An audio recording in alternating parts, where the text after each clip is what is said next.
Je vous remercie. Nous passons aux questions à Madame la secrétaire d'État auprès du ministre de l'Économie et des Finances que nous accueillons, avec la question de Madame Emmanuelle Antoine. Vous avez la parole, chers collègues. Oui, merci Monsieur le ministre, Madame la secrétaire d'État. Ma question s'adresse effectivement à Monsieur le ministre de l'Économie et des Finances. L'une des mesures du projet de loi Pacte du gouvernement vise à supprimer pour certaines entreprises l'obligation de faire appel à un commissaire aux comptes pour certifier leurs comptes annuels. Contrairement aux arguments mis en avant par le gouvernement, cette mesure va d'une part pénaliser les petites et moyennes entreprises, et vous le savez, qui représentent près de 60% de la valeur ajoutée en France, d'autre part nuire à l'emploi et à la vitalité des territoires. Le rapport de l'IGF, qui recommande ce relèvement, note ainsi que cette mesure entraînera mécaniquement la concentration du marché de l'audit au profit des 7 plus grands cabinets mondiaux, la plupart étrangers, implantés à Paris et dans les grandes métropoles, et ce, au détriment de l'économie locale. En France, globalement, ce sont 153 000 mandats sur 190 000, ce qui représente 80%, qui disparaîtraient, ces mandats, et entraîneraient l'arrêt d'activité de 50% des commissaires aux comptes. Dans le ressort de la Chambre régionale des commissaires aux comptes de Grenoble, ce serait près de 120 cabinets qui devront fermer, entraînant une perte de plus de 220 emplois et 17,5 millions d'euros de chiffre d'affaires si jamais cette mesure entrait en vigueur. Or, vous n'êtes pas sans savoir que le commissaire aux comptes est la clé de voûte de la confiance, avec son rôle majeur d'alerte et de prévention des défaillances dans les entreprises. Selon différentes études récentes, les entreprises recourant au service d'un commissaire aux comptes présenteraient un taux de défaillance de 10,9% contre 18,4% pour celles qui s'en passent. L'inefficience de la mesure que vous envisagez a été prouvée à plusieurs reprises dans des pays comme la Suède, le Danemark ou l'Italie, qui aujourd'hui font machine arrière.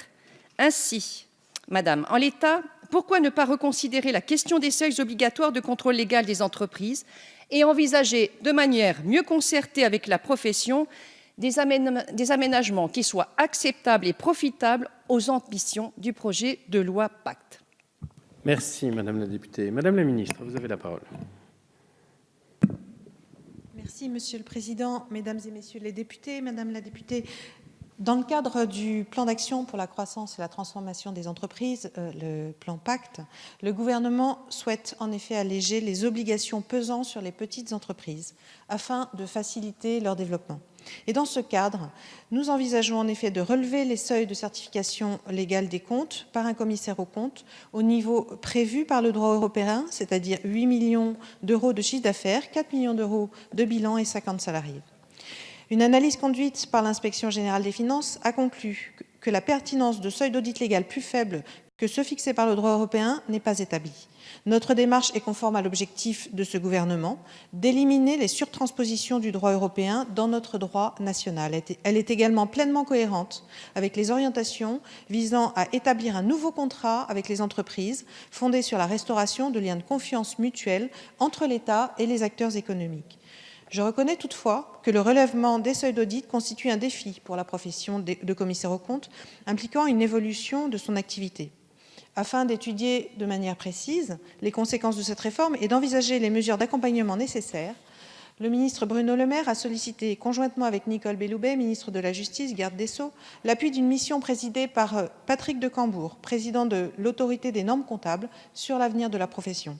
Les conclusions de cette mission permettront au gouvernement d'adopter, d'ici à l'été 2018, un plan d'action visant à accompagner la mise en œuvre du relèvement des seuils d'audit. Je vous remercie.